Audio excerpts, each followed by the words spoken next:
Boa tarde, internautas. Estamos de volta, iniciando agora a última entrevista da série com os candidatos a prefeito de Caxias do Sul para as eleições agora de 2 de outubro. Está conosco aqui nos estúdios da sucursal Caxias do Sul, da Rádio Viva, do Grupo RS Com e do Portal Leovê, o candidato Vitor Hugo Gomes, da Rede Sustentabilidade. Vitor Hugo é o único caxiense a disputar a prefeitura nessas eleições. Aos 49 anos, ele já exerceu o cargo de secretário municipal de urbanismo e foi vereador em 2 legislaturas, uma como suplente, e foi líder do governo municipal na Câmara entre 2000 e 2002, durante o governo de Pepe Vargas. Seja bem-vindo, candidato Vitor Hugo. É um prazer recebê-lo aqui para essa série de entrevistas. O senhor encerra a série de entrevistas com os candidatos a prefeito de Caxias do Sul. O senhor é o único candidato nascido em Caxias do Sul. Os outros todos são migrantes, o que demonstra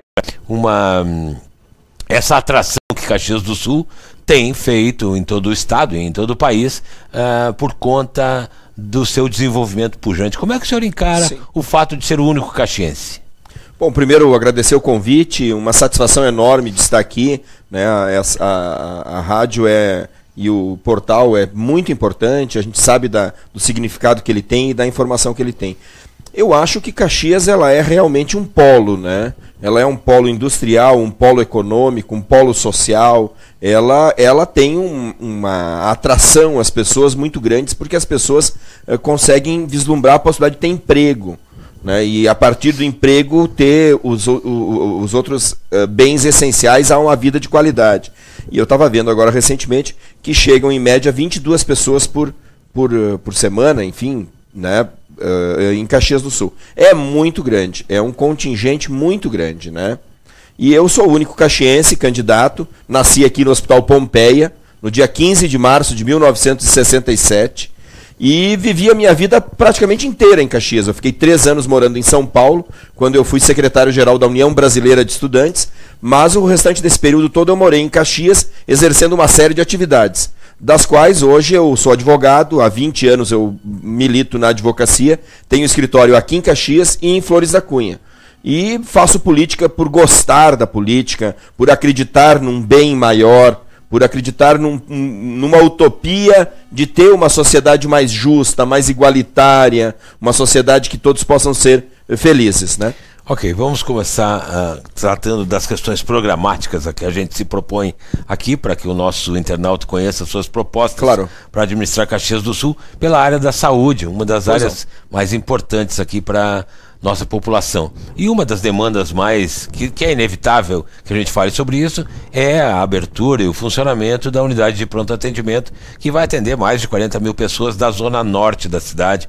Uma UPA que está construída desde 2014, era para estar iniciando as atividades lá naquele período, e há 2 anos a gente vem vê isso sendo empurrado com a barriga. Recentemente, o Ministério Público Federal entrou com uma ação civil pública para forçar o município, o Estado e a União a abrirem efetivamente a unidade de pronto atendimento. Agora, anteontem, uma decisão da Justiça aqui local marcou uma nova audiência de conciliação lá para outubro, depois das eleições, para definir isso. Qual é a sua ideia com relação a colocar efetivamente a UPA em funcionamento e como fazer, à medida em que o atual governo diz que é o financiamento da manutenção da UPA o grande entrave para que ela atenda a população? Sim. Bom, o nosso programa de governo ele foi elaborado a partir de março, abril deste ano, e nós realizamos inúmeras reuniões e fomos discutindo ponto por ponto, gestão pública, etc., ponto por ponto.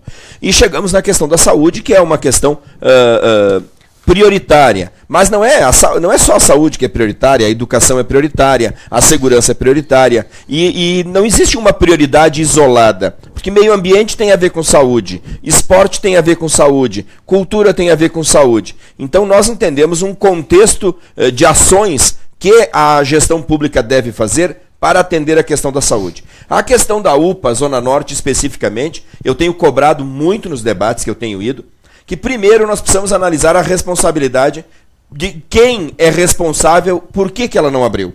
Porque de fato ela está pronta há praticamente 2 anos e ela não está em funcionamento. Mas quem é responsável por isso? Eu considero que o gestor atual, o prefeito atual é responsável por isso. Eu considero também que os nossos deputados locais são responsáveis por isso. Porque o deputado, ele tem função de estar em Brasília gestando os interesses da nossa região. Mas não veio dinheiro para a saúde, não veio verba para a saúde, tanto que a UPA não está aberta. Então eu cobro dos nossos deputados esse compromisso e essa postura, porque alguém tem que ser responsável. Durante a eleição existe muito um vou fazer, e não existe uma reflexão de por que é que você não fez, considerando que você tem um mandato, considerando que você está no governo ou representa o governo, por que você não fez? Então eu cobro isso dos candidatos que têm cargo e que estão no governo. E também digo o seguinte, no nosso programa está colocado que nós vamos abrir a UPA Zona Norte no máximo em 30 dias depois de assumir o governo. Não precisa o judiciário ser acionado e o judiciário está mandando o prefeito fazer numa situação em que ela é necessária. E existem recursos para fazer isso, porque o orçamento do município de Caxias do Sul, ele é para este ano 2.160 milhões. E esse valor é um valor muito representativo, muito considerado. Então tu dizer, como eu tenho ouvido falar, não tem recursos, etc., é um equívoco no meu entendimento. Caxias é uma das maiores arrecadações do Brasil. Eu acho que houve um equívoco na política de investimentos. E acho que foi investido mal. E é possível investir o mesmo valor e fazer mais, ou investir até menos e fazer mais. Por isso que a nossa teoria é toda da sustentabilidade. A nossa visão é uma visão de mundo sustentável. Então, a gestão pública do município, ele tem que ser sustentável, priorizar o que as pessoas mais precisam, alocar recursos aonde mais precisa. O orçamento do município, por exemplo, tem uma rubrica que é gestão e assuntos institucionais. É uma rubrica que só na administração direta está alocado mais de 200 milhões de reais. E depois na Codeca tem mais essa mesma rubrica, e no SAMAI tem mais essa rubrica. Bom, o senhor vai trabalhar com um orçamento que vai ser aprovado ainda este ano. Para o ano que vem. Isso, encaminhado pelo governo que hoje administra Caxias do Sul. Da onde vai sair, então, o recurso, à medida em que a Prefeitura diz hoje que não há esse recurso disponível? Na rubrica da saúde. E a gente supõe que isso se projete para o ano que vem também. Claro. Como é que o senhor pretende... Eu vou tirar dessa rubrica de gestão e assuntos institucionais, que, ao meu ver, ela tem muito desperdício, que, ao meu ver, ela é muita festa e shows e outras atividades desnecessárias ou que não são fundamentais. Eu vou tirar da burocracia. Há um gasto em burocracia muito exagerado no nosso município. Então eu pretendo tirar dessas fontes e exigir dos nossos deputados que eles busquem verbas em Brasília, que o Rio Grande do Sul seja respeitado, tenha algum tipo de atendimento, porque nós somos o Estado que é absolutamente desleixado perante a nação. Nós não recebemos o que temos direito de volta. Os nossos deputados, eles são eleitos para ir lá apoiar os governos, mas não apoiam o povo da cidade, não apoiam os interesses da cidade. Então, eu pretendo fazer isso, cobrar muito dos deputados e do governo federal as verbas que Caxias tem direito e tirar dessas rubricas que são de burocracia e que são de investimentos, enfim, desnecessários, e alocar na saúde, priorizar a questão da saúde. O senhor falou em festas, festa da uva, carnaval. O senhor pretende reduzir a participação do município? Veja, eu pretendo priorizar a saúde. Então eu acho que o carnaval é uma festa muito importante, deve ter a participação pública, mas eu acho que ela é uma atividade mais independente. O município ele pode colaborar, mas ele não tem que ser o financiador dessa festa. A festa da uva, ela também, no meu entendimento, ela tem que ser comunitária, ela tem que ser repaginada e ela tem que ser autossuficiente. Eu não consigo entender como é que o município precise, como fez recentemente, mandar verba para a festa da uva, né? Ela tem condições de ser autossuficiente ou ela que diminua os gastos e faça uma festa até menor, mas uma festa que ela se pague. Não tem cabimento tirar dinheiro da saúde, da educação, da segurança, do meio ambiente e alocar numa festa. Mesmo que seja o carnaval ou festa da uva. Não sou contra absolutamente, eu acho que o município tem que incentivar o carnaval. Eu acho que essas manifestações sociais e comunitárias têm que ter o apoio do município. Mas o município ele tem que apoiar de outras formas, não exatamente com dinheiro.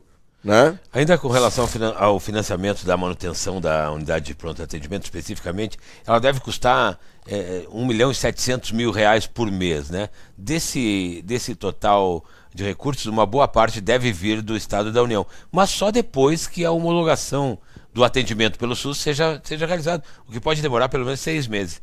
Então o senhor tem que imaginar que vai trabalhar com esse valor de mais de R$7 milhões, que o senhor vai precisar alocar em um primeiro momento para o funcionamento da UPA. Fora isso, nós temos a questão da contratação de médicos, não é? Que falta também em outros lugares da cidade, né? Em outros atendimentos. Como é que o senhor pretende trabalhar essa questão? Vai contratar médicos ou vai realocar o serviço? Como é que o senhor trabalha essa questão da logística do atendimento? Sim. Bom, eu acho que inclusive está também no nosso documento, né? Eu acho que o nosso serviço médico ele é de qualidade, nosso serviço técnico de enfermeiros e técnico laboratorial ele é de qualidade. Eu acho que esse nosso servidor público ele precisa de um incentivo, às vezes não só financeiro. Eu acho que esses profissionais dessa área da saúde eles estão muito na ponta do serviço, tratando de problemas gravíssimos. Eu ainda essa semana visitei a unidade aqui no centro da cidade, o postão aqui no centro da cidade. Há uma calamidade, porque os planos privados também tiveram uma caída no seu atendimento, então sobrecarregou o sistema público. Então eu penso que, no momento, eu não tenho um estudo definitivo de contratar médicos ou não. A gestão é por 4 anos, poderia até contratar. Mas eu acho que esse profissional ele precisa ser incentivado, ele precisa ser apoiado, ele precisa ser promovido, não tratado à base do chicote. A base do quem manda sou eu e vocês têm que obedecer. Eu acho que é um profissional que ele pode colaborar muito, pode dar mais de si, né, com incentivo. E eu acredito que existe verba disponível. Embora esse valor, R$1.700.000 que tu citaste mais ou menos por mês, eu acho que ele é uma necessidade urgente, tem verba para isso, porque, por exemplo, Pelotas abriu. A UPA de Pelotas está funcionando. Quer dizer, por que a UPA de Pelotas está funcionando se a capacidade econômica, financeira da Prefeitura de Pelotas é menor que a nossa? Menor. Bem menor que a nossa, né? E também lá não há ainda a homologação do SUS. Mas o prefeito está bancando, porque isso são prioridades. Isso são, né? Então, para nós, a saúde é uma questão essencial da vida humana. O senhor falou do relacionamento da prefeitura, da administração pública com o servidor da saúde.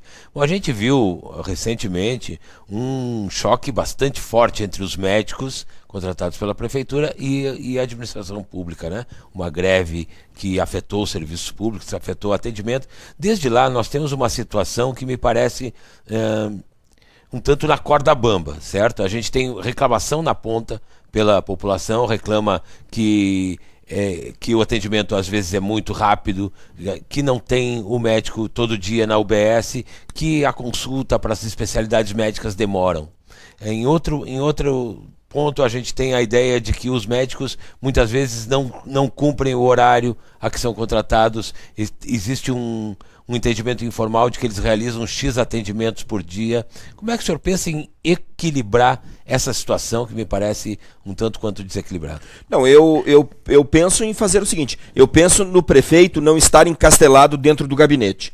O prefeito ele tem que ser o gestor em todas as áreas da cidade, porque isso que nós estamos falando para os profissionais da medicina vale para os profissionais da educação, vale para outros profissionais. Há uma desmotivação do nosso servidor público municipal. Ele não se sente com vontade, com ânimo, né, para trabalhar. Então eu penso que o secretário municipal de saúde, o prefeito, ele tem que estar lá na ponta, ele tem que ver, ele tem que dar condições, ele tem que dar o equipamento, ele tem que ter o remédio ali na unidade básica de saúde. Não tem cabimento o cidadão ir na unidade básica de saúde, precisa tomar uma medicação, ele tem que sair dali para ir buscar o remédio em outro local. Então nós pretendemos que seja disponibilizado ali, na hora. E se tiver que contratar médicos, contratar médicos. Incentivar os médicos, apoiar os médicos para que tenhamos um trabalho de excelência, né? Nós achamos também que tem várias unidades básicas de saúde e equipamentos públicos que eles estão mal aproveitados. Né? Eles podem ser aproveitados, se não em 24 horas, mas eles podem ser melhor aproveitados, melhores horários, ampliar horários de funcionamento. Então nós acreditamos que são medidas simples, objetivas, investir muito na questão da saúde da família, né? Investir muito na prevenção. Exatamente, na prevenção. Então vincular isso ao esporte, vincular isso ao saneamento básico, para tu ter uma melhoria na qualidade de saúde da população. E a gente ainda tem que pensar também em ampliar essa infraestrutura, né? Há localidades, há distritos no interior que ainda carecem de UBSs, por exemplo. O senhor tem no seu plano de governo a ideia de ampliar essa estrutura? Sim, nós temos. Eu tive inclusive esse final de semana, eu estive em Santa Lúcia do Piauí, falei inclusive com diversas pessoas, que também tem relações com Vila Oliva, porque ali a comunidade regional é toda integrada. Então, por exemplo, em Vila Oliva é preciso ampliar a unidade básica de saúde. Né? E tem até uma oferta, os proprietários, que é a igreja, que é proprietária do local onde está a unidade básica de saúde lá, eles querem ceder ao município. O município pode adquirir aquela área e pode ampliar, há uma necessidade. E em Santa Lúcia há uma crítica muito grande de que eles não têm, as senhoras reclamam de não ter um profissional na área da ginecologia. Então nós precisamos ter esses profissionais no interior para que as pessoas não precisem se deslocar.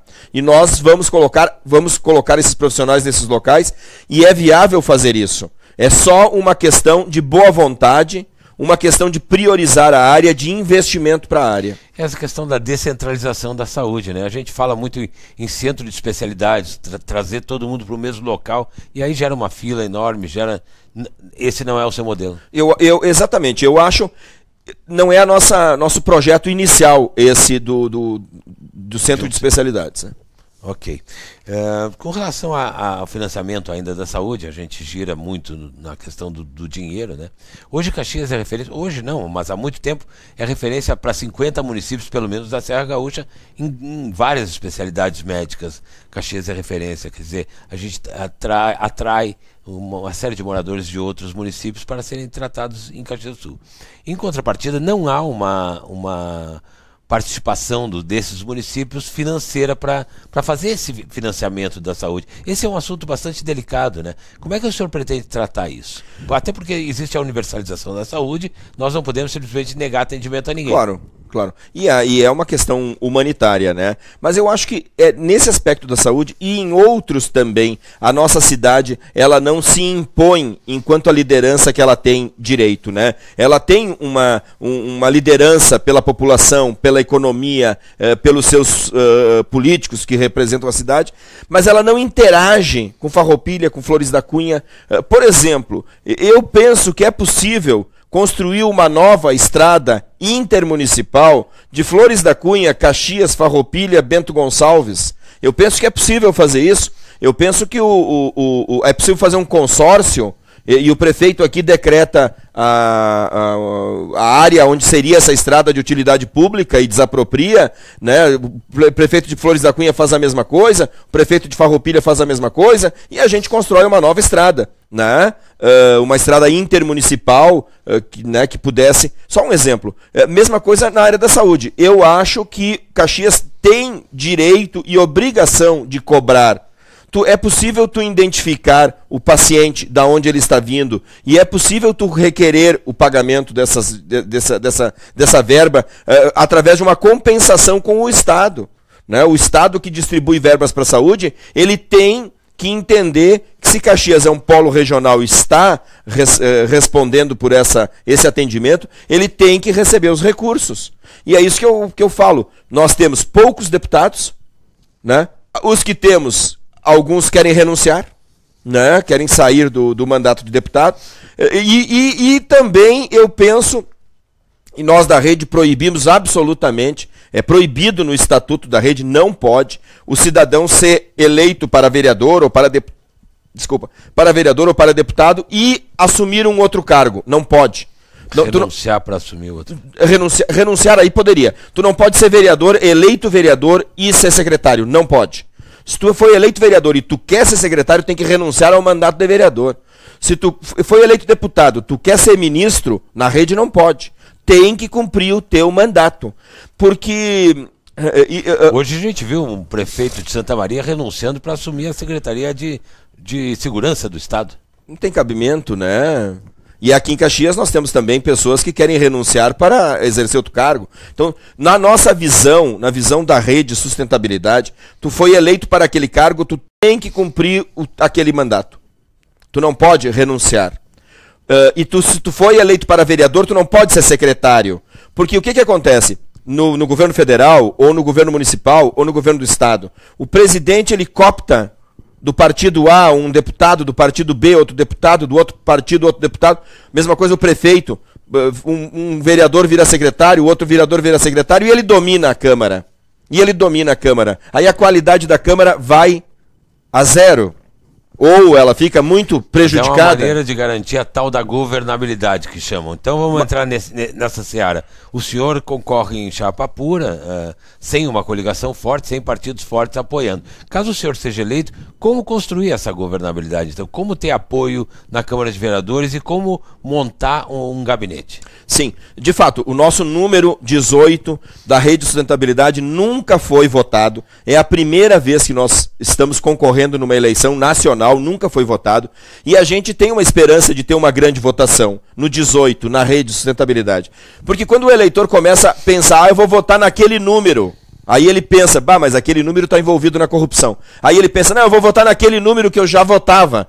Também está envolvido na corrupção. Aí vou votar naquele outro número. É o governo e não funciona. Então, esses números que são desgastados, que representam a velha política, esses números de partidos, eu estou dizendo os números para não dizer o partido, né?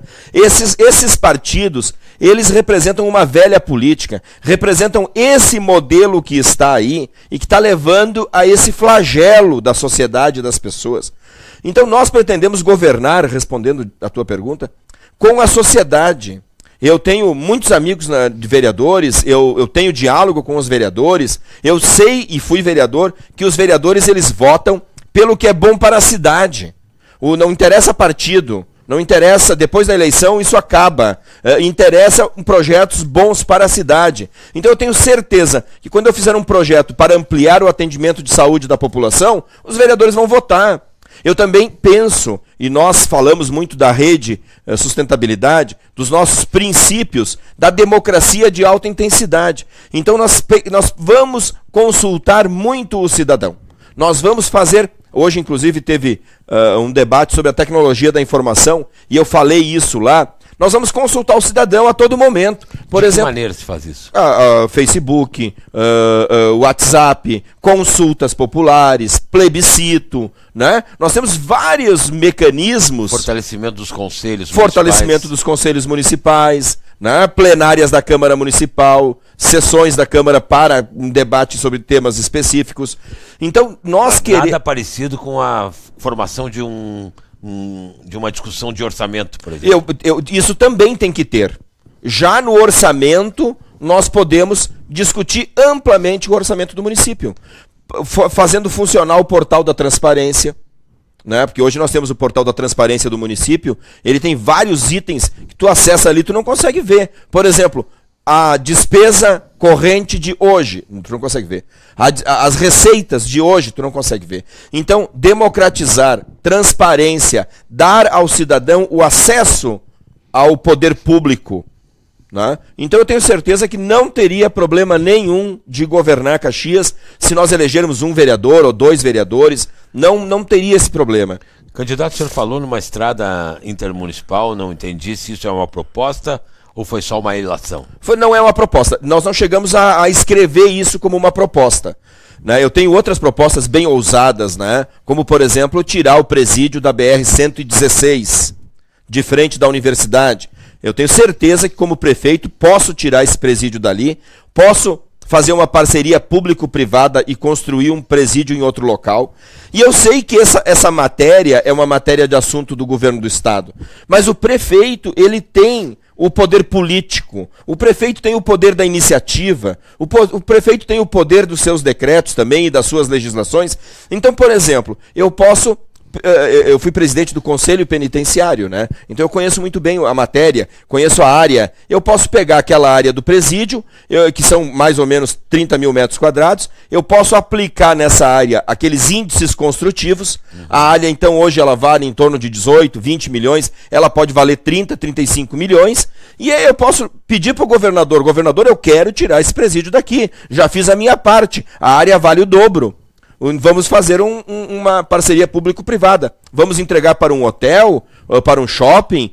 É preciso tirar o presídio dali, porque o esgoto do presídio atinge aquelas famílias todas que estão aqui em Lourdes, porque, eventualmente, a insegurança que causa o presídio pelas fugas no centro da cidade. Ainda recentemente eu estava acompanhando pelo Leouve, né? Fugiram vários esse mês passado, né? Isso é uma constante em presídio. Então tu precisa proteger melhor a cidadania. E tu precisa, para melhorar a segurança... Tem as interdições, tem, né, a superlotação da PIX. Tem... Exatamente. E tu precisa ter um local onde o preso possa trabalhar. Essa é uma chave. As pessoas precisam entender que o preso, o condenado, ele cumpre aquela pena e depois ele volta para o seio da sociedade. Não tem pena de morte no Brasil, a pessoa precisa refletir sobre isso. Então aquele paciente que está lá no presídio, ele precisa ter um tratamento que possibilite que quando ele volte ao seio da sociedade, ele esteja melhor. E uma das formas é trabalho. A pessoa tem que estar com atividade, porque senão, evidentemente, que o ócio vai trazer só pensamentos negativos. Não vai recuperar o indivíduo. Mas essa fala que eu fiz sobre é porque eu quero mostrar ao nosso cidadão que o prefeito tem muito poder, que o prefeito ele tem poder de iniciativa. Eu posso, por exemplo, no dia seguinte da posse, ir almoçar em Farroupilha com o prefeito de Farroupilha, combinar essas coisas. Olha, aqui na segurança nós vamos fazer tal acordo, na saúde nós vamos fazer tal acordo, na infraestrutura e logística, vamos construir uma estrada? Vamos! Porque eu posso desapropriar na minha área, e ele pode desapropriar na área dele, e nós podemos fazer uma nova via. Porque, por exemplo, de Caxias a Farroupilha, está intrafegável. De Flores da Cunha a Caxias, está impossível. E eu penso que seria mais fácil, não está no nosso programa, é só uma ilação, como tu chamaste. Mas é mais barato tu fazer uma estrada nova hoje de Caxias a Flores da Cunha do que tentar ampliar a que já existe. As novas tecnologias de topografia, né?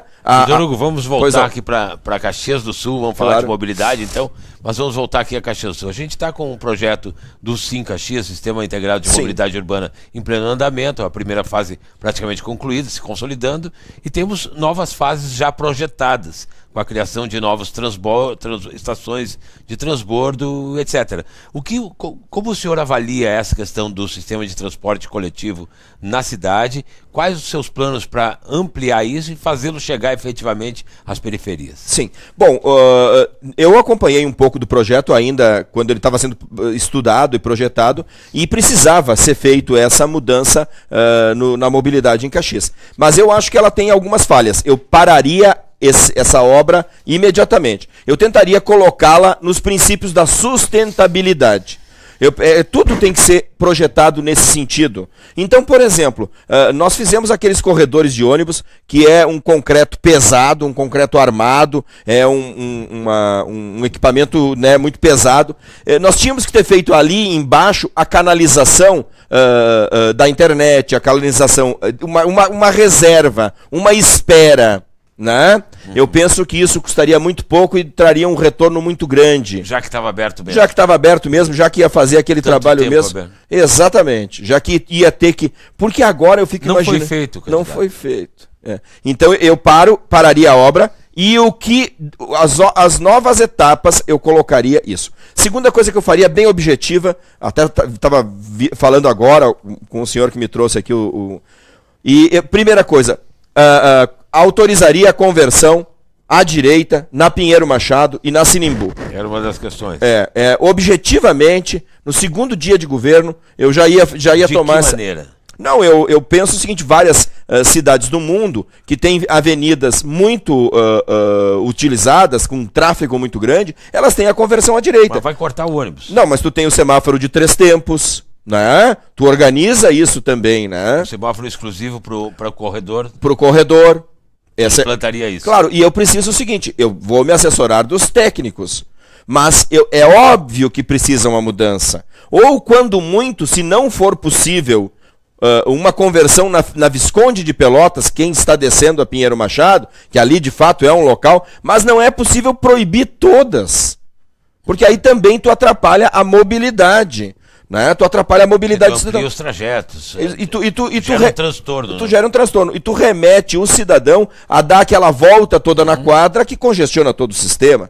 E também eu tenho dito muito, tá no nosso programa, que 2020 é a concorrência pública do transporte coletivo. E eu reconheço que a qualidade do serviço que a nossa concessionária presta, a Visat, é bom. É um serviço de qualidade. Né? A Visat, ela talvez seja uma das melhores do Brasil, ou está entre as melhores do ponto de vista da qualidade. Mas eu acho que a concorrência... Mesmo que haja problemas, a gente vê que há investimento, que há uma busca pela melhoria. E há uma vontade de prestar um bom serviço. Eu tenho que reconhecer essas coisas. Mas isso não impede de eu defender e dizer que, eleito prefeito, eu vou fazer uma concorrência para que tenha mais empresas, no mínimo 2 empresas. Tu sabe que a licitação, ela pode ser feita para restringir ou para ampliar, e eu penso que tem que ser ampliado para pelo menos mais uma linha mais uma empresa. Mas sem concorrência, né? De linhas. Dividindo áreas, por exemplo. Dividindo áreas. Há várias formas que a gente pode estudar de fazer isso, né? Criando novas linhas. Porque há um problema muito grande ainda do transporte. As pessoas se queixam muito de que o ônibus tem que ir até locais mais distantes. Longos. E eu penso assim... muito espera ainda. Sim. E eu penso, todo esse sistema, o do SIM, ele teve algumas melhorias, teve alguns prejuízos em horários. As pessoas perderam muito no tempo de locomoção, né? Ficam mais no transporte. Mas eu penso então que ele não resolveu aquela situação do cidadão deixar o carro em casa e vir ele não conseguiu fazer isso, em hipótese alguma. Por que ele não conseguiu fazer isso? Porque o cidadão só vai deixar o carro em casa quando o transporte público coletivo passar na frente da sua casa. O cidadão só vai deixar o carro em casa quando o transporte coletivo passar praticamente na frente da sua casa. Mas esse é o entendimento inverso do que está Sim, hoje é uma visão de concentração. E essa visão de concentração de mais pessoas dentro do ônibus aumenta o lucro, mas as pessoas não estão deixando o carro para vir. Então eu preciso de novas linhas. Eu preciso de linhas que passem na frente da casa do cidadão. Aí ele deixa o carro em casa e ele vem para o transporte coletivo. Então eu não brigo com a Visat. A Visat continua tendo as linhas dela. Mas isso não vai deixar o trânsito ainda mais caótico? Não. Com mais ônibus circulando? Micro-ônibus, né? Eu posso fazer com micro-ônibus diversas linhas. Eu posso fazer com lotações, né? Eu acho que é Quer dizer, uma integração com outros modais. Com outros modais e que o cidadão possa efetivamente, quando chove, quando à noite, ele sabe que o ônibus está ali à disposição dele. Se não, ele vai continuar saindo com o seu carro, né? Ele vai continuar saindo com o seu carro, não vai aproveitar. Ok. O senhor tem planos também para melhorar a infraestrutura viária da cidade? A gente tem ainda gargalos importantes nas ligações norte-sul, leste-oeste, por exemplo, que a gente imagina que pode ser feito em menos tempo por dentro dos bairros. O senhor tem planos nesse sentido? E de outra maneira, planos para grandes obras? O senhor vê como uma necessidade, por exemplo, como fazer os viadutos tão necessários, principalmente para cruzar as rodovias? Sim. Bom, nós falamos muito no problema da BR-116. Eu acho que a BR-116 ele é um problema para a cidade, porque ele tem um trânsito urbano muito grande, e aí tem o trânsito rodoviário interestadual. 122 também dá para a gente colocar nesse... Também, eu acho que também. Então eu penso que, efetivamente, nós precisamos gestar, mais uma vez, com o governador, com o presidente da República. Os deputados nossos, eles têm que gestar isso. Nós precisamos gestar, existe já um projeto, para que a BR-116 tenha um novo traçado, né? Então nós precisamos executar esse traçado. E que o município... Tirando da zona urbana. Tirando da zona urbana a BR-116. Eu acho que esse é uma grande questão. Que iniciativa o prefeito pode ter nesse sentido? Eu acho que o prefeito... Meramente política. Política, assumir a BR-116, né? Mesmo que o governo do estado, então, que o governo federal, então, demore para fazer isso, essa nova obra, o município... Eu acho que o município precisa assumir a BR-116 com a contrapartida dos valores. Assumir manutenção, assumir obras de arte, assumir... Exatamente, eu penso que tem que assumir total, porque não tem cabimento de nem a parte de ser roçado ali aqueles matos que são grandes, não tem cabimento. Mas isso não vai onerar ainda mais um orçamento que já é... Mas eu penso que nós precisamos exigir a contrapartida federal. Caxias não se impõe. Que seria? Que seria o governo federal e o governo estadual efetivamente repassar as verbas que nós temos direito. Caxias, a sociedade precisa saber disso. E Caxias precisa se impor mais. Caxias precisa ficar mais altiva com o tamanho da economia que nós temos, com a importância que nós temos. Nós precisamos nos aliar à SIC, às entidades populares, aos sindicatos e fazer valer a nossa representatividade. Mas há um compadrio, né? Há um compadrio, então... Ninguém cobra ninguém. Ninguém cobra ninguém, e o povo que fique sofrendo, né? Porque o prefeito apoiou a presidente, porque a presidente, né? Porque o deputado foi ministro, o ministro foi... Né? Então, é uma situação que quem perde é a sociedade e o povo. Eu não estou falando de ir lá e brigar com o governador ou brigar com o presidente, mas é preciso... Esses números, que hoje eu não tenho eu não tenho todos esses, mas é preciso que esses números sejam demonstrados para a sociedade. Sim, mas a gente sabe que os repasses não vieram na medida em que deveriam vir, tanto do governo federal quanto do estadual, em várias áreas. E praticamente ninguém reclamou, né? Uma delas é a educação. A gente vê reclamação bastante, mas não adiantou muita coisa, né? Uma dessas áreas é a educação, né, candidato? O senhor disse que será uma das prioridades de um eventual mandato do senhor frente à prefeitura. Bom, nós enfrentamos um dos grandes gargalos na educação infantil. Sim. Porque até 2007 a gente não recebia recursos para fomentar a educação, essa educação inicial, apenas a partir do ensino fundamental, né? Hoje a gente convive com uma realidade que a rede municipal oferece 10.200 vagas para a educação infantil, tem uma carência de metade disso, pouco mais de metade disso, e 3.500 vagas ainda são adquiridas via judicial, o que torna mais caro para o município ainda. O que fazer para reduzir esse déficit, porque acabar é impossível, né? O senhor vai entrar prefeito eleito, digamos, no dia 1º de janeiro, em fevereiro já iniciam as aulas. Como fazer para eliminar esse problema? Sim. Bom, eu acho que é um problema de má gestão, né? Porque quando o judiciário, então, ele tem que, através do processo e das liminares, ele tem que obrigar o município a cumprir uma determinada obrigação, e a gente sabe que aí fica mais caro, quer dizer, é um contrassenso, é a falta. Então eu penso que é preciso emergencialmente ampliar os convênios com essas entidades filantrópicas que prestam um trabalho excelente, caso do Mão Amiga e de outras entidades, que prestam um trabalho sério, de qualidade, um trabalho preocupado em atender o próximo e não em ganhar dinheiro, tanto que são instituições filantrópicas. Penso também que nós temos no nosso programa uma proposta temporária, emergencial, do Mãe Crecheira.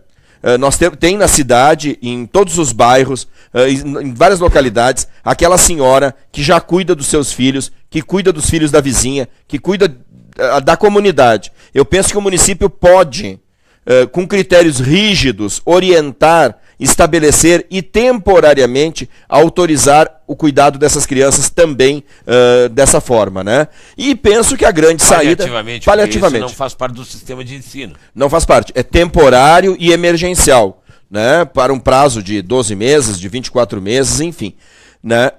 E penso que a grande solução é a construção de escolas infantis para essas crianças. Escolas verticais, né? Eu acho que hoje o custo diminui muito, a capacidade de tu construir mais vagas, de centralizar o serviço, de ter todo o atendimento é melhor com creches, com escolas infantis verticais. Nesse sentido, até a ampliação de escolas podem... Até ampliação. O senhor tem um projeto para no primeiro ano construir X número ou... Não trabalha com essa... Não chegamos a ter essas minúcias. Exatamente. Não temos. A gente tentou sair desse quadrado, né? Porque durante a campanha eleitoral, os candidatos eles fazem muito isso, né? Se tu pegar o programa que elegeu o atual governo, que tem o seu candidato aqui em Caxias, se tu pegar o programa de governo da época... Então vou construir tantas escolas, vou construir tantas estradas, vou construir tantos ginásios. Não fez nada daquilo que está lá no programa. Mas é a maneira da população mensurar um plano de governo ou não. Mas é que aí fica muito... Ele tem 6 minutos de televisão, né, ou quase isso. Ele tem um poder econômico enorme. Aí ele sai dizendo para a população que vai construir tantas creches, tantas isso, tantas aquilo, né? E isso é demagogia, não é verdadeiro isso. Né, porque ele não vai fazer isso. Questão né? conceitual da nossa política, não é, candidato? Difícil a gente entender um modelo que efetivamente a gente possa confiar. O modelo atual ele está muito bem organizado para nada funcionar. Entende? Por isso que eu digo, o problema não é Caxias do Sul, o governo aqui em Caxias, o problema não é o governo, o problema é o modelo político. O modelo político nacional, ele coopta o partido bom para coisa ruim, ele coopta o político bom para demagogia, ele coopta a pessoa comprometida com o social para se preocupar com ele. O senhor defende o que chamam, o que a Marina Silva cunhou como nova política aqui no Brasil. Surgiu através dela esse discurso. Como isso se daria na prática em Caxias do Sul? O que seria a implantação da nova política no governo de Caxias do Sul, candidato? Sim. Olha, por exemplo, na gestão, cortar 50% dos cargos em comissão. Já vi candidato da velha política prometendo isso. Exatamente, mas essa pelo menos é uma visão de diminuir o espaço dos partidos e dos políticos na gestão pública. Pode ser até candidato da velha política, mas se está dependendo disso, está bom. Né? A política do voluntariado. Por exemplo, na área da educação, eu tenho dito, nós temos um problema nas nossas comunidades, nos bairros, principalmente nas comunidades mais carentes. Nós temos um problema gravíssimo de segurança pública. Né? Esse novo delinquente, esse novo criminoso, que vem aí com 16, 17, 18, 20 anos, ele é um novo perfil criminológico e que pode tudo, ele faz qualquer coisa. Ele comete qualquer atrocidade. Então, tu tem que trabalhar na prevenção. Nós temos dito, vamos abrir as escolas nos domingos, vamos abrir as escolas nos feriados, não com o mesmo corpo docente, né? Com a mesma pedagogia, exatamente o contrário. Nós vamos abrir no contraturno para, por exemplo, esporte, capoeira, taekwondo, voleibol. Ações estruturantes que tirem a juventude da rua, que coloquem outro caminho mais saudável para eles. Exatamente, uma cadeira, uma disciplina, vida sustentável, como é que a gente pode viver sustentavelmente? Empreendedorismo, hoje falei lá, eles gostaram muito. Por exemplo, como é que a escola não tem uma cadeira para incentivar que o seu aluno seja um empreendedor, né? Então nós queremos abrir as escolas no domingo e nos feriados. Como é que no dia de Tiradentes a escola fechada? Como é que no dia da proclamação da República a escola fechada? Não, esses são dias de reflexão que nós precisamos ter. E como é que eu vou fazer isso? Com o mesmo corpo de professores? Não. Nós vamos fazer isso com voluntariado. Vamos fazer isso, cortamos os CCs, vamos contratar profissionais adequados, educadores sociais. Tem muita gente que quer fazer voluntariado. Então a prefeitura entra com alimentação, entra com transporte, entra com diploma, entra com a documentação para ser estágio formal, poder ser utilizado na formação do jovem, aquele que está indo lá. E tem muita gente... pode se tornar uma política pública, pode efetivamente resolver esse problema? Eu acho que sim. O problema é de que as escolas hoje, em muitas regiões de vulnerabilidade, não têm essas ações estruturantes. Eu acho que é uma grande solução. E na área da medicina também. Com incentivo, teremos dezenas de médicos voluntários. Com incentivos, teremos dezenas, centenas de estudantes de medicina voluntários. Eu estive na universidade agora, dialogando um pouco sobre isso. Segunda-feira eu vou falar sobre isso de novo lá. Só na educação física, são mais de 1.000 alunos de educação física na Universidade de Caxias do Sul. Temos as outras faculdades ainda. Só 1.000 alunos ali. Então eu posso ir lá, o prefeito... Mas isso são coisas que o prefeito tem que motivar, o prefeito tem que liderar. Eu acho que falta essa liderança. Então o prefeito pode ir lá e dizer, reitor, diretor de centro, eu quero fazer esse projeto, tem 85 escolas, eu preciso de 6 alunos por escola, eu preciso dessa rotatividade, vai cumprir tal calendário. Aí eu tenho diversas academias de taekwondo, eu tenho dezenas de grupos de capoeira, gente que faz um trabalho belíssimo, sem apoio nenhum. Eu quero trazer esse pessoal para dentro da administração. Eu quero dar a eles um crachá, um documento que ele possa usar no peito e se sentir participante de um projeto. Não é só dinheiro. Não é só, tem que fazer concurso. Sim, em várias áreas eu posso motivar as pessoas. A solidariedade, a fraternidade é a nossa forma de governar. O diálogo. Por exemplo, nós temos aí o problema da Feira do Livro, né? Então o prefeito quer fazer a Feira do Livro num local. Os livreiros, eu fui livreiro, trabalhei na feira também. Os livreiros não querem, por vários motivos. O principal é o acesso do povo sem ir diretamente à Feira do Livro. Quem está com a razão? Bom, tu tem que dialogar, tu tem que consultar, tu tem que democraticamente... Né? Então a democracia de alta intensidade é outra das nossas políticas. Outra coisa é o seguinte, a rede de sustentabilidade, ela não é comunista, não é socialista, não é capitalista. Nós não estamos naquela coisa da esquerda e direita. Nós não estamos nesse projeto, nós estamos num projeto sustentabilista. Então nós pensamos em que o mundo tem que pensar na sustentabilidade do seu futuro. Transformando o capitalismo. Não é transformando o capitalismo, é que cada empreendedor, ele tem o direito de empreender cumprindo as regras de sustentabilidade. Né? Cumprindo as regras de sustentabilidade. Então, responsabilidade social. Exatamente. Inclusão social. Né? Por exemplo, o nosso foco é a inclusão social. Não tem cabimento o nível da miséria que nós estamos aumentando. Ela é absurdamente grande. Candidato, a gente está falando aqui de segurança, chegamos a esse assunto por conta da segurança no entorno das escolas, por isso falamos de vulnerabilidade e tal. De que maneira a gente pode ampliar essa sensação de segurança, utilizando, por exemplo, a Guarda Municipal? Claro. Quais são os seus planos para isso? Bom, a Guarda Municipal ela conta hoje, eu acho, com aproximadamente uns 130 servidores. Destes, poucos são mulheres. Então nós precisamos fazer concurso público, dobrar o número de agentes da Guarda Municipal, trazer mulheres para a Guarda Municipal. E eu penso que a Guarda Municipal tem que ser multidisciplinar. Ela também tem que ter psicólogo, psiquiatra, assistente social. E eu penso que a Guarda Municipal tem que fazer o cuidado próprio municipal, com poder de polícia. Porque a guarda tem poder de polícia. Quer dizer, se ela vê lá um traficante, ela pode prender. Se ela vê uma pessoa dando tiro na rua, ela pode prender. Essa é uma reclamação hoje, né? Se o cara está lá usando droga na frente do patrimônio público, a Guarda Municipal pode intervir. Mas se ela está do outro lado da rua, não. Pode intervir do outro lado da rua também.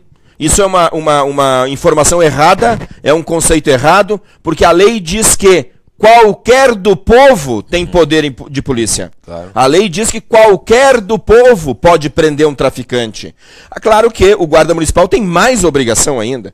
Mas eu penso que... Mas não tem uma arma de fogo. Tem. Agora as cidades com mais de 200 mil habitantes têm uma legislação especial e isso em Caxias hoje já está ultrapassado. Eles já têm arma de fogo também, né? Mas o que eu acho... Utilizam arma de choque só apenas. Não, de fogo e de choque. Nem todos, né? Mas tem vários que estão habilitados, né?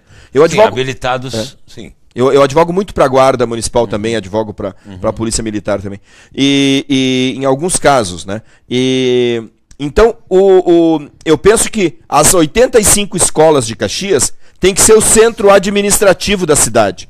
E ali na escola, aonde tem o posto de saúde, eu trago para dentro da escola. Onde tem unidade básica de saúde, eu trago para dentro da escola. Aonde tem policiamento, eu trago para dentro da escola. Fazer um conselho da comunidade através das escolas. E a Guarda Municipal Escolar. Eu acho que hoje quem está cumprindo esse papel é a Polícia Militar, que tem uma patrulha escolar. Isso, na minha opinião, não é função da Brigada Militar. Embora seja importante, e se está fazendo, é ótimo. Mas isso tem que ser a Guarda Municipal. A Guarda Municipal tem que estar no próprio municipal, a escola, mas não só como vigilante de noite, cuidando lá para o cidadão não quebrar o vidro. Ampliar essa função. O policiamento comunitário não seria feito um pouco pela Guarda Municipal? Por essa ótica, junto com a Associação de Moradores de Bairro, fundar clube de teatro, fundar atividades culturais. Então eu penso que, abrindo a escola para a comunidade nos finais de semana e nos feriados, colocando atividades bem organizadas, não é festa, não é bagunça, não é atividades curriculares específicas, com aprovação, com mérito, né? O aluno vai ter aquele mérito. Então, abrindo a escola, a Guarda Municipal dando apoio aos professores, porque os professores às vezes se sentem muito inseguros nas escolas municipais, né? Porque, de fato, em algumas escolas a situação é muito grave. Então, a Guarda Municipal... Até com agressão a professor. Até com agressão, intimidação. Intimidação de toda a ordem, né? Então a guarda não é aí para... é preventivo, né? Ela tem que interagir no ambiente escolar na forma preventiva, né? Com relação a essas outras questões que o município pode fazer para melhorar, ampliar essa sensação de segurança, como é que é a sua visão sobre o auxílio residência, a ampliação dos núcleos de policiamento comunitário junto à Brigada Militar? Eu gostaria de saber disso. Gostaria de saber também como funciona, no seu entendimento, esse auxílio mais comezinho, mais cotidiano, do auxílio para o combustível, para a manutenção da viatura, feito pelo Concepro, né? Através do Concepro. Não, eu penso que o que está hoje sendo apoiado financeiramente não deve ser mexido, porque o sistema está um caos e tu mexer nisso... mexer para melhorar. Se for mexer para melhorar. Mas aí eu penso, então, combustível, o município tem a sua cota à parte, deve continuar ajudando. Eu penso que isso que o município vem ajudando não deva mudar. Mas o município deve... É possível ampliar esse É possível ampliar. Eu acho que... E deva dar um... mais incentivo social, mais incentivo direto. Por exemplo, nós estamos propondo formar uma cooperativa habitacional na área da segurança. Porque é um grave problema dos agentes da SUSEP, dos policiais militares. O salário é muito pequeno, né? O salário deles, o custo da habitação é muito caro. O município pode ajudar a formar cooperativas habitacionais de trabalhadores na área da segurança.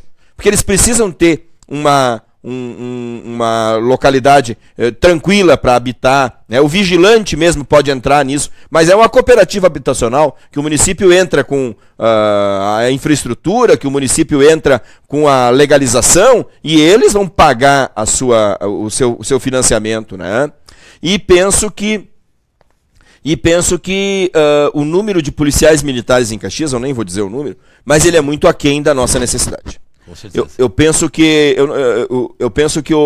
o Caxias num todo é deixada de lado, né? Nós temos, por exemplo, em Santa Maria, nós temos 3, 4 vezes mais policiais militares locados do que Caxias. Então não tem e isso é por falta do governador mandar. O município 2 vezes menor. O município 2 vezes menor tem 3 vezes mais policiais militares do que Caxias. E isso é falta de governo, isso é falta de gestão. Eu acho que dá para fazer muito mais quando a pessoa tem vontade. Ah, mas aí eu me lembro do governador Tarso, né? O governador Tarso, ele imaginava isso de deslocar lá de Santa Maria, porque era muita gente e tal. Mas aí depois que assume, aí aquela pressão, diz, mas eu moro aqui há tanto tempo, mas eu não quero sair. Esse governador que era de Santa Maria imaginou isso, o governador de Caxias não. O governador de Caxias, ele devia pelo menos pensar que os novos concursados têm que vir para cá. Eu também achei um absurdo esse negócio da Força Nacional. É um paliativo que não resolve. Né? Então, essa política para Caxias não precisa ter. Voltando à nossa questão. Policiamento comunitário hoje são 16 núcleos com 3 policiais. Eu acho que ele não funciona adequadamente. Foi muito marketing na sua instalação. Ele seria um método, e ele funciona no Japão, ele funciona porque eles têm muito efetivo. Eles têm muita 7 gente. policiais é a ideia de por núcleo, né? Pois é, mas o problema é o seguinte, tu tem 300 policiais no todo, tu ainda tem que ter os batalhões especiais, tu ainda tem que ter... O cara fazendo trabalho lá na ponta da câmera, olhando a câmera de vigilância. Tu entende? Tu tem... Não tá no ostensivo. Não tá no ostensivo. Então, eu penso que não seja só isso, né? A polícia militar tem que ser apoiada, o policiamento comunitário é muito importante, mas tá defasado. E precisa ampliar. Agora, a guarda pode dar um auxílio nisso. Por exemplo, na praça municipal, não precisa ter a PM ali. Certo. Né? Geração de emprego. Hoje a crise econômica ceifou mais de 8 mil empregos aí nos últimos tempos, só no setor metalúrgico. Isso ampliou um problema na saúde, problema na educação, amplia, né? O desemprego faz isso. Como a Rede Sustentabilidade pensa em projetar essa ampliação da geração de emprego, essa retomada da geração de emprego e a manutenção dos empreendedores locais aqui em Caxias? Bom, nós somos de uma teoria sustentabilista e altamente a favor do desenvolvimento econômico, né? Então, nós queremos... Estou dialogando com os empresários, agora recentemente tive debate no CIMEX, disse isso, nós queremos dar no mínimo os mesmos incentivos que Flores da Cunha e que Farroupilha dão. E que levou o emprego daqui. Sim, e que tem levado várias empresas daqui. Uhum. Por exemplo, a Weber, antiga Hidrover, foi para Flores da Cunha e agora recentemente. E eu li a reportagem do prefeito lá de Flores da Cunha, ele disse que só nesse ano de 2015 iria arrecadar 5 milhões em ICM. E o ICM é, para nós, município de Caxias do Sul, uma das maiores fontes de renda. O ICM ainda é mais de 300 milhões de orçamento. Então, não tem cabimento a empresa se deslocar para lá, né? Por conta de que precisa de um acesso, por conta de que precisa uma autorização para uma extensão de água. Ou de que não tem para onde expandir, candidato. Não tem, exatamente. Então não tem explicação. Vou conceder os mesmos benefícios que Flores da Cunha e que Farroupilha concede. Vou estar à disposição do empreendedor, vou querer trazer o empreendedor para cá, vou querer que o empreendedor invista em Caxias, vou querer que quem já está aqui amplie suas plantas aqui. Vou comprar, por exemplo, recentemente eu estive na Intral e eles estavam comentando que o município fez uma licitação e comprou produtos de iluminação em São Paulo. Não há por que fazer isso. As nossas licitações têm que ser todas para apoiar a indústria local. E nós estamos propondo, eu quero te explicar bem esse novo projeto, nós estamos propondo um novo distrito econômico e social. Nós estamos propondo o município desapropriar uma área de mais ou menos 500 hectares em Vila Oliva, entre Tabela, aquela localidade que é a Tabela, onde será o futuro aeroporto regional, e a Rota do Sol. Veja, é só 11 quilômetros. Então ali o município desapropria, faz um mapa lá, ó, esse aqui é o mapa, isso aqui vai ser o novo Distrito Econômico e Social. O município mesmo faz a liberação geológica, o município faz a liberação ambiental, o município faz a preservação da fauna, da flora, o município tem a licença prévia de instalação. Eu vou gastar lá em torno de 30, 40 mil reais o hectare. Para o município fazer essas liberações que eu estou falando, vamos supor que consiga em 2 anos, 24 meses, liberar tudo, eu tenho uma área para ser disponibilizada aos empreendedores, que é uma área barata, porque o que é mais caro não é nem a área, é a burocracia desses licenciamentos. E eu como demorado, né? Demorado. Se torna caro por causa da demora também. Exatamente. E eu como ente público municipal, eu tenho mais barato esses procedimentos. Como é que funcionaria? Como é que funcionaria isso? Desde técnicos que a prefeitura mesmo tem, né? A prefeitura tem técnicos desse porte, ou até eventual contratação, se for necessária, né? Porque o custo-benefício é maravilhoso, é fantástico. Porque aí as empresas não vão sair de Caxias. As empresas vão manter o ICMS aqui, né? Lá eu vou ter um novo núcleo habitacional, vou ter um novo núcleo educacional, uma nova Caxias, uma nova cidade, né? Uma nova área na cidade. E é só 11 quilômetros da Rota do Sol até essa localidade. Então eu posso asfaltar a estrada. Eu tenho o plano de asfaltamento do interior, 3ª etapa, que não veio as verbas ainda, mas eu já disse, vou asfaltar essa via que liga a tabela. Mas aí, veja bem, asfaltar com sustentabilidade, já prevendo uma ciclovia, já prevendo esgoto, já prevendo o cabeamento, né, dessa via toda. Candidato, algumas questões específicas, nós estamos chegando ao final da entrevista. Seus planos para a área da Maesa? Bom, a Maesa, primeiro, a gente quer discutir amplamente com a sociedade, ter uma decisão coletiva, não ter uma decisão individual. Ali pode alocar várias secretarias, que hoje o município também gasta uma enormidade em aluguel, e cultura, mercado, né? Inclusive hoje, tecnologia da informação, parceria público-privada dá um espaço para a tecnologia da informação, por exemplo, que é uma área específica, mas aí eles dão uma contrapartida, me ajudam a fazer com tecnologia da informação, melhoria da educação ou melhoria da saúde. Enfim, acho que é possível usar bem esse espaço. Eu ia lhe perguntar sobre o senhor tem planos para a implantação de um centro administrativo, pelo visto não, utilizando também a área da Maesa. A gente estabeleceu em projetar, né? É necessário projetar um novo centro administrativo, e é possível projetá-lo para execução ao longo do tempo. O senhor falou em redução de CCs, há também a ideia de reduzir o número de secretarias? Sim, o reduzir CCs 50% no primeiro dia. Eu poderia te dizer quantos tem na Codeca, quantos tem no SAMAI, é um absurdo. E a redução de secretarias, pelo menos a receita e a despesa pode ser unificada, né?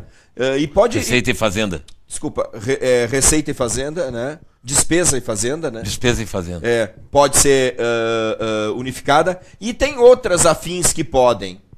Mas eu também preciso dizer que nós vamos criar a Secretaria da Mulher. Né? A gente pensa... Deixar de ser uma coordenadoria para ter status de secretaria. Status de secretaria. Há demandas específicas, há uma população imensa que precisa disso. E também 30% dos cargos mulheres. De secretariado, de CCs, de FGs... Padrão, 30% mulheres no mínimo. Ok, só mais uma questão com relação ao funcionalismo. O senhor pretende manter a política da trimestralidade? É possível? A gente ouve falar que a situação é gravíssima, né? Mas eu penso que é possível. Eles estão falando em parcelar salário ano que vem? Eu ouvi falar, inclusive, depois da eleição já parcelar, e ouvi falar, não, mas isso tudo a gente não tem, de que talvez não tivesse nem valor para o 13º, né? Mas eu, como candidato hoje, preciso dizer que sim, vou manter a mesma política salarial. Né? Me parece que ela é uma política salarial acertada. O amplo contingente dos servidores municipais não ganham nada exagerado. Por exemplo, um professor, ele ganha em torno de R$ 2.200, então não é nenhum exagero. Então acho que tem que pagar o servidor com essa trimestralidade. E tem que dar condições para que ele desenvolva um belíssimo trabalho, que aí não custou caro, né?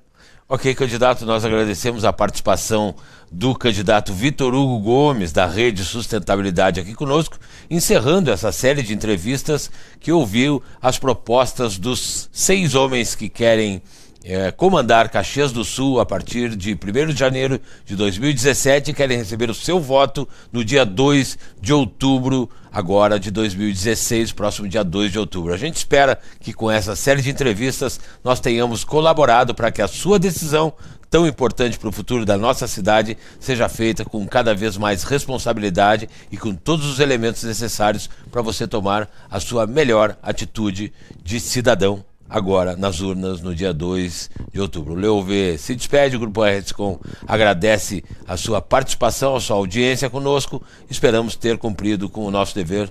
Boa tarde.